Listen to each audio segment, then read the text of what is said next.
welcome to another episode of The Fog of Truth. This will be our second time of doing a video episode. So you can see what we all look like, right? Isn't that great? And you can see Justina with all those wonderful things behind her. Is there anything interesting, Justina, that's behind you that you want to talk about? Um, let's see. This is I believe from Japan. My mom brought it from Japan. This globe is how I learned where countries are. I've had this since I was a kid, and and that's a bottle of wine that I drink when I write. Very good. And John, I see that there are no dogs in sight here. Is there something wrong in your house?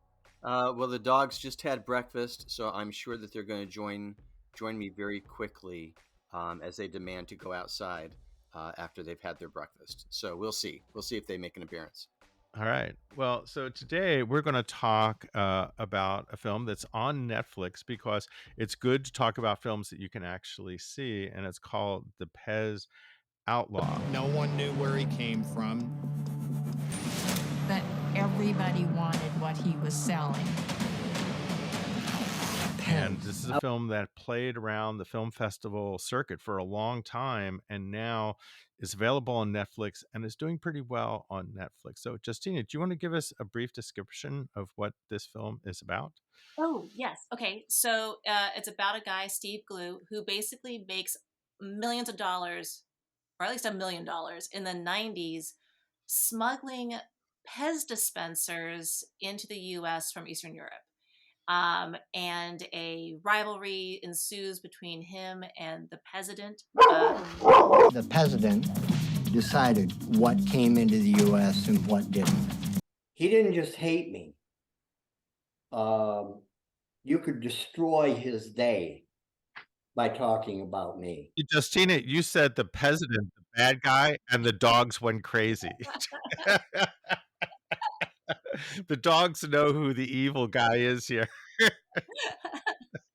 here and it's a you think that's what the story is about, but it actually is a love story, which is why I love it so much. It's very inspiring because it is Steve Blue's rise and fall. Like it definitely has a roller coaster of a life that he has. And it's like the American dream. He was just some hillbilly from Michigan who got on a plane and then just landed somewhere.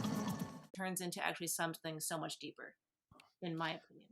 Okay, that's a good summation. I particularly love this movie. It's a very different kind of documentary. While it does have actual interviews, a lot of it is sort of constructed. So things that we couldn't film because they happened in a faraway place and at a time in the past.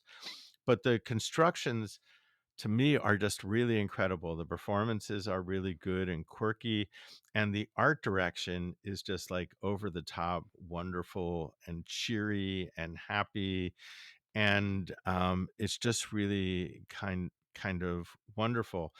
And the evil president, the bad guy, is just like so insane, and this whole thing sort of revolves around Pez dispensers. And for those of you who don't know what a Pez dispenser is, because I think they're still around, but a lot of people don't have them, I happen to have right here the actual bubblehead. This is the Pez dispenser that is a turning point in the movie when our guy decides to create his own Pez dispensers that are not authorized. And so when I saw the film at South by Southwest, when left the theater, everybody got one of these, which was really great, as well as some Pez that goes in it. And the kicker is they came in an envelope that says made in Hungary, because indeed these were not made in the United States, which was this whole thing about how they could get around copyright and trade infringement. These things were made in a foreign country, and the people at Pez did not do the right documents.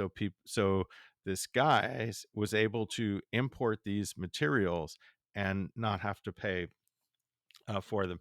There's this wonderful scene where they recreate him going through this, and they're ready to like confiscate all of his stuff, and they're going through the papers, and they find out that the Pez people just never filed the paperwork, so he's able to do it. The other thing I think I love about this is the whole sort of Pez community. I mean, so many films deal with like subcultures and sort of getting to know people in the subcultures. And every one of the people in this film that are part of this culture are, shall we say, eclectic characters in a kind of nice way. And they're literally all over the world.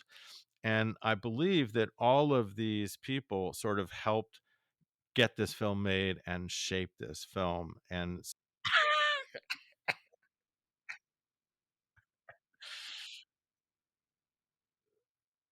Oh no, no, no, that's a mischaracterization. It's a delightful film. It's a very entertaining film, and and it also, the personality wise, it follows um the Storkels, Brian and Amy, Brian producer, Amy director on this one, I think, and oh no, he's I think they're co-directors. They're co-directors on this one. But he also produces a lot of stuff. Like right now, currently, Butterfly in the Sky is a film that's making the rounds on every single film festival there is. He's a producer on that. The Legend of Cocaine Island, which I believe also hit Netflix, he was a producer on. Um, and I've known them all the way back to the Bad Boy of Bowling, which was a short doc that they did, and Fight Church. Um, um, and all of these um, had heavy play on the film festival circuit. So I've known those two for quite some time, and if there's anything that And yeah, I think, like, in a way, I met characterizes them with seemingly you all of their because projects, our movie it's a sense of was doing whimsy, the film and this one festivals when they were certainly doing falls Fight under that Church. category. Is that what it was? Yeah. So we were the cannibal stripper people while he was doing something a little more intelligent. But they're the kind of couple that was meant to make this movie because they are a that is couple that you correct. root for Yes. as well. Like when you meet them, it's just like you want them to become famous documentarians. yeah, and the film does have this wonderful tone to it. And I have to say, so many of the films that are on streaming service that are documentaries are 6-part series about famous people. And this is like a single film about a community and one person, well crafted. Like every moment in this film is well thought out. It's really beautifully visualized. Um, and a lot of the stuff that you see on these series, just to me, this is so much better. It's so much more alive. And I'm just happy that people get to experience their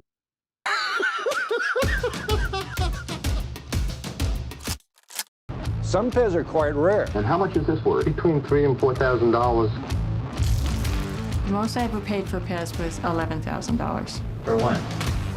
When?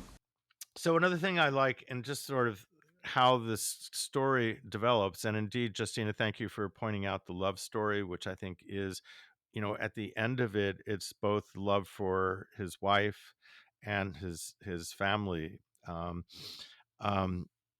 but there's so many like quirky, wonderful parts, like near the beginning when he's just starting out on his quirkdom of whatever, and he does this thing of collecting these coupons and from cereal boxes, and instead of just getting them, he just like gets all of them and gets all of this stuff um, for free, all these things that people just think you would get one of, and he's got hundreds and hundreds of them, and you see them like in his basement and taking up the place, and that he then takes those things that he got for free and tries to sell them. And it's at one of these shows that he finds out that there are Pez dispensers in Eastern Europe that might be interesting to him. And then to me, the part that just really sort of takes us to another another whole level is He decides, this is a guy who's never left home, lives in Michigan, and decides that he and his son are going to get on a plane and go to Eastern Europe and find this factory where they make Pez dispensers. This is the stuff people dream of. Being that close to illegal, maybe illegal. And the fact that they actually get to do that, and then they get to the factory and the people there are happy to see him, he buys stuffs and brings it back, is just really amazing. And it's just good narrative filmmaking in a documentary, good storytelling, and just it's fun to watch. It's a fun story. It reminds me, like, when we first start watching documentaries, at least when I was, as a kid growing up watching documentaries, the reenactments are like the most painful things to watch because they're like poorly acted, poorly lit, just horribly done. And I love documentarians who are now using those to create a style like this one does, like Keith Maitland does, like that really, like, you're putting us in the 90s in this film. Like, I feel like I'm in the 90s. Yeah, I mean, all the way through, and we get to see the sort of sense of what his space looks like and all the Pez dispensers look like, and we get to see that universe really well. And you're right, back in the day, reenactments were disappointing universally.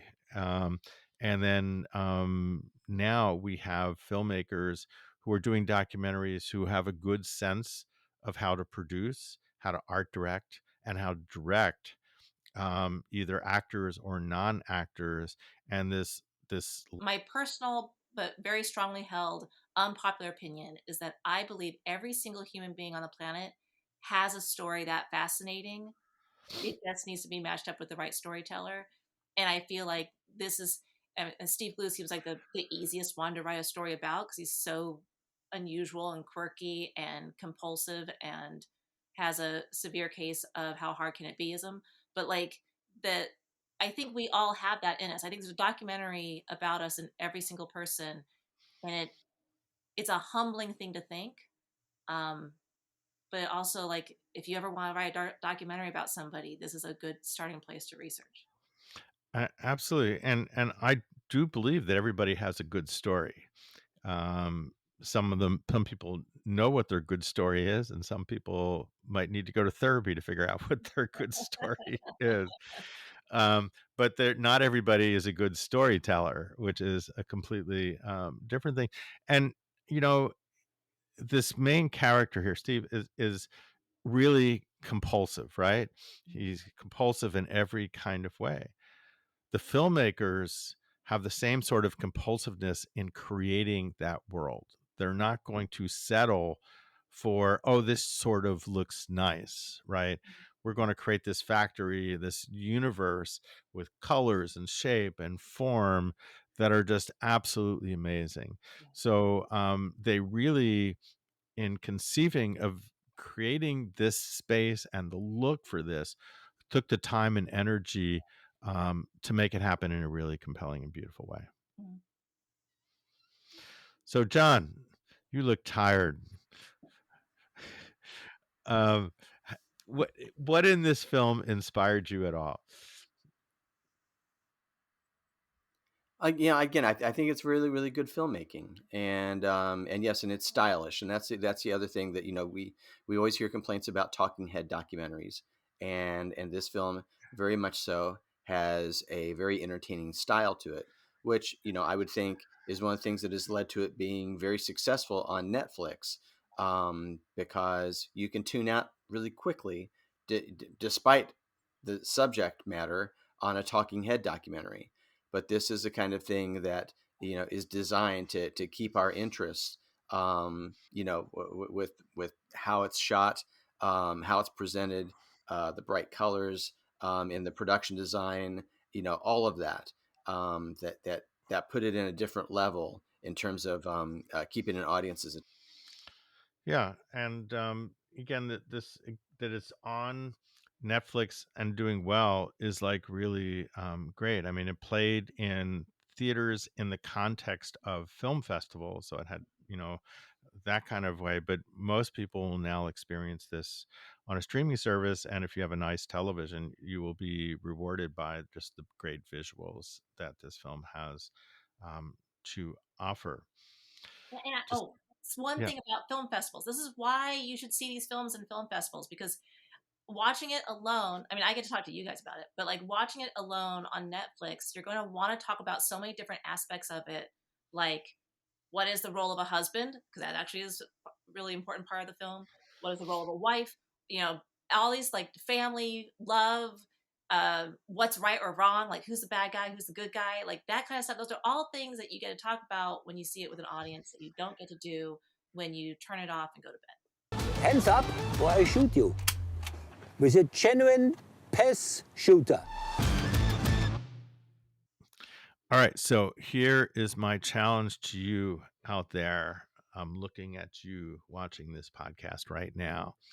So what I want you to do after you watch this film, because you will watch this film after you've listened to us talk about it, I want you to email 3 friends and tell them to watch it. And then when you're done watching that, I want you to get you together and talk about all those things that Justina asked you should be talking about amongst your friends, because you will want to share this with people and have a discussion. And even though you're not watching it at a festival, you can watch it amongst your friends and create your own environment to watch this film. And believe me, the people you ask to do this will very much enjoy it. And the only downside is after you do that, they're going to hit you up and say, "Oh, so what else should I watch?" And you know what the answer to that is? Watch the next episode of The Fog of Truth, and that will tell you what you need to watch.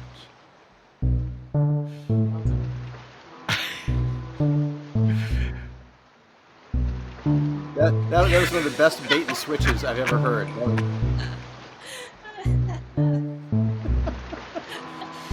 I don't know. Do we have anything else to say about this? No, that's a good end. Fog of Truth musical theme is composed by Jeremiah Moore, composed for the podcast and used by permission. If you have any questions, comments, concerns, worry, or if you want to know what other films you should be watching, you can contact us at disinfo@fogoftruth.com.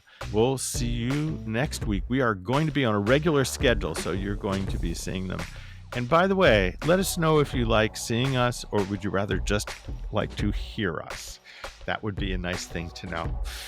Thank you all, and watch the film.